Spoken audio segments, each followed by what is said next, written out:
حضرت مرزا مظہر جانے جانا رحمۃ اللہ علیہ اتنے نازک مزاج تھے کہ ایک مرتبہ ان کے پاس ایک بادشاہ آیا اور اس نے پانی پی کر صراحی پر پیالہ ٹیڑھا رکھ دیا۔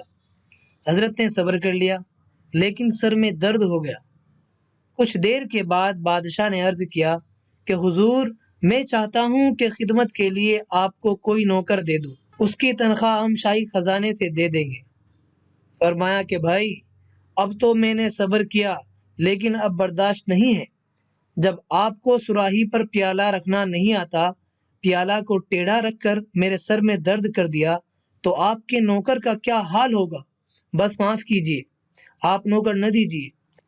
اتنے نازک مزاج تھے کہ اگر نماز پڑھنے کے لیے دہلی جامع مسجد جاتے ہوئے راستے میں چارپائی ٹیڑھی پڑی ہوئی دیکھ لی تو سر میں درد، اوڑھنے کی رضائی میں اگر سلائی ٹیڑھی ہو گئی تو سر میں درد۔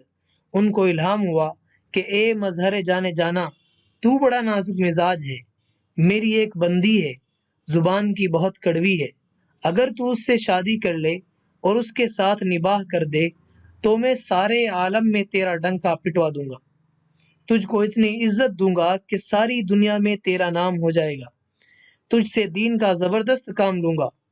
فوراً جا کر شادی کر لی۔ اب صبح و شام صلوات سن رہے ہیں۔